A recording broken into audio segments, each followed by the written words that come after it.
Hello, everybody. Thank you for bearing with me there for a few minutes. Welcome to Money Mondays. I am Belinda Ray. I'm the Director of Strategic Partnerships here at GPCOG. You will notice I am here without my colleague, Paul Johnson, this morning, but I do have my colleague, Sara Mills-Knapp, who is the Director of Sustainability. Hi, everybody. And so we are going to go ahead and get started with a Money Money's opportunity for you. If you have any questions, pop them into the Q&A or the chat, and we'll take them at the end. As always, we will send along slides and the recording afterwards. So thank you so much for being here. We will get going as I share. All right. So today, one opportunity, we are looking at GOPIF Community Action Grants. GOPIF. And I'll just say here, deja vu, anybody, because you'll know that I did some GOPIF stuff before and I created this unauthorized logo for them because this is what I think of every time I hear their name. It is the Governor's Office of Policy Innovation and the Future. They do a lot of cool stuff, including grant opportunities, and we're here to talk about one of those today. The Community Action Grant, I did cover it before, but it was not out. And so we talked kind of in vagaries about it because I wasn't sure exactly the parameters of what was going to be offered. So today, Community Action Grants Redux.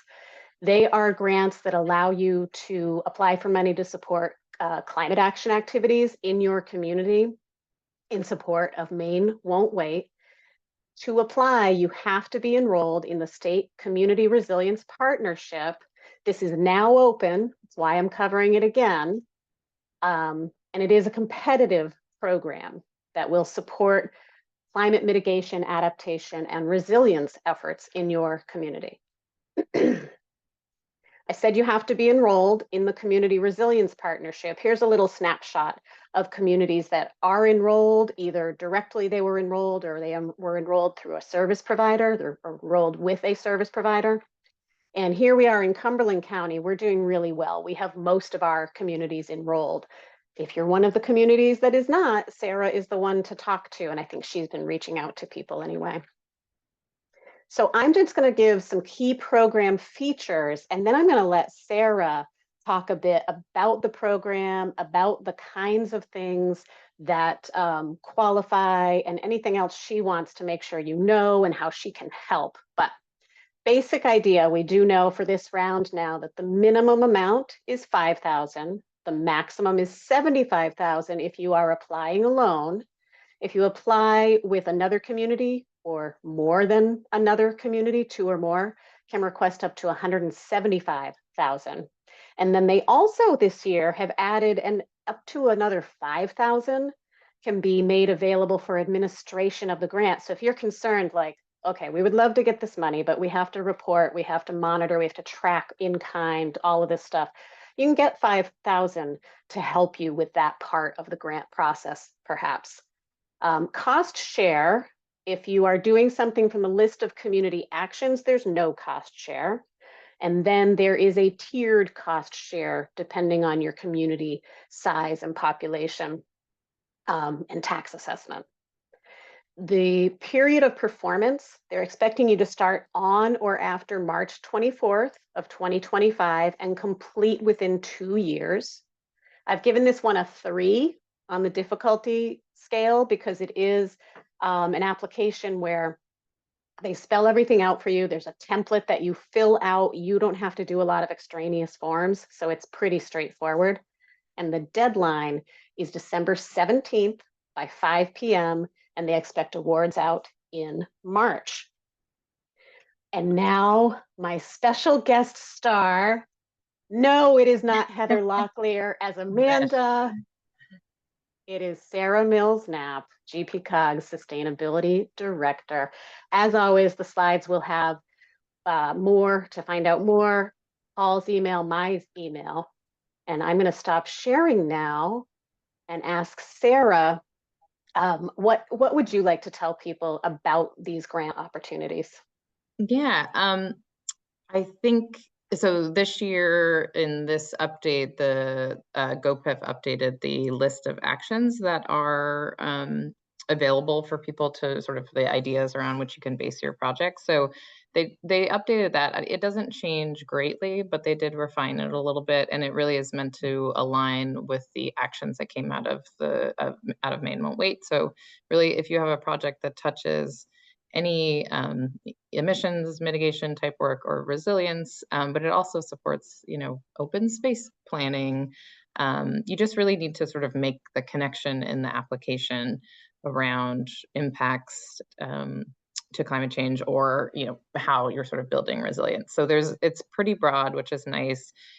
Since it's 75K, most towns use it for planning, but a lot of towns may, have smaller like projects that they want to do, like LED lights or heat pumps. So you can use it for that type of implementation as well.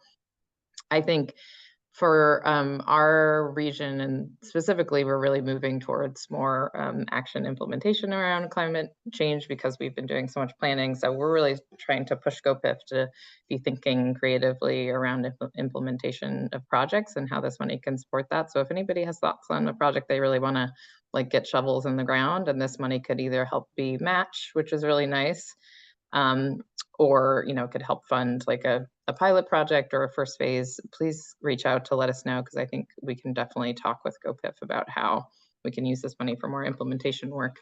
Yeah, it's pretty broad, which is great. It's flexible. The money is pretty easy to administer. They have a couple different funding sources this year, so there may be that especially if it's a resilience project, that the money is coming from NOAA. From a federal source. So there may be some additional requirements for reporting based on the funding source that you end up getting funding from. So it's a little bit more complicated than in years past, but GOPIF's really good with working with people to identify the needs that they have around reporting and help them achieve that.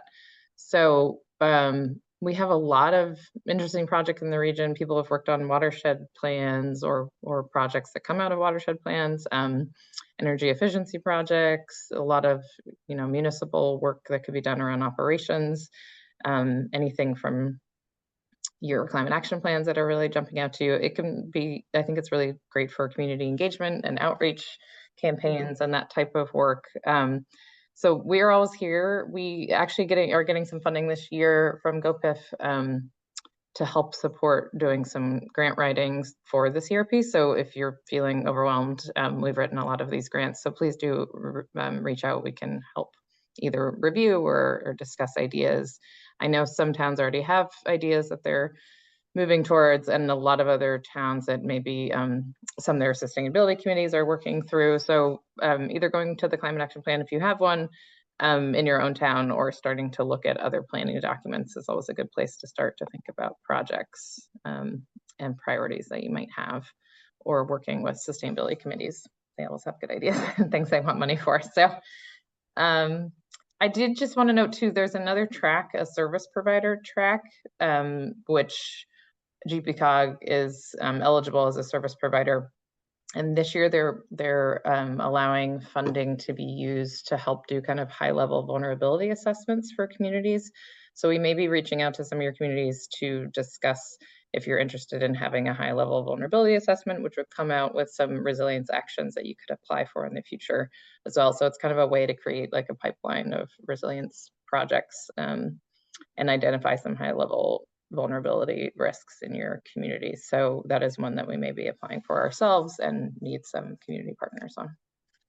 And Sara, for service provider this year, you can help people get enrolled in the partnership. Yeah, that's one way. But you don't have to do that this year. What you're saying is if someone's already enrolled and they are looking at a vulnerability assessment, that applying through GPCOG with the service provider might be another way to go if they don't want to do the community action grant. Exactly. Yeah. So you could also apply for a community action grant to do a sort of a bigger, more involved vulnerability assessment. Some of our communities have done that to get the full, 50 or 75K to do that, which would obviously mean a lot more engagement. But this higher level one, GPCOG can help execute and would be a pretty light lift for your own staff. So if you're feeling like your staff is really full up and can't participate in, in a larger planning project, I think this could be a good way to advance towards understanding what your risk is without having to do a much bigger project. Yeah, and if you are feeling like you'd like to do the work, but your staff maybe can't do the work on the other end, you can always hire a consultant, and GPCOG can be that consultant. There are other folks out there, but we're happy to work with you on that too. Yep. Yeah, I think that's all I had. Happy to answer questions, and they've had 2 webinars, so you can always go back and take a look at the webinars that they've had as well about. yes, and there are links to the webinars in the slides. I'm also going to add a link. I forgot to do it, but I'm going to add a link to the previous Money Mondays on this because I did cover service provider there as well. So you can look into that. And before we go, I have to flash my Money Mondays. I just thought of one. Sorry, I just thought of one more thing I wanted to say. They are going to do a round next year that they've already said would be the same amount, the same higher amount at 75K, and that will be in August. So if you're feeling like you want to, sit this one out and plan for the next one. Yeah, and you can always contact Sara to brainstorm ideas for this round or for next round. All right, well, I think that's it, Sara. I should have given you access to the Money Mondays background, but we were matching, Falmouth Portland Bridge there for a while, so that was nice. I like yours better. Well, thank you so much for joining us today, Sara Mills-Knapp. Lovely to have a special guest star. We will do more of that going forward. If anyone has comments, questions, things you'd like to see covered, please contact us. We are out of here before 9:15. And thank you so much for being here. Have a great week. I'll tell Paul you all said hello. Bye.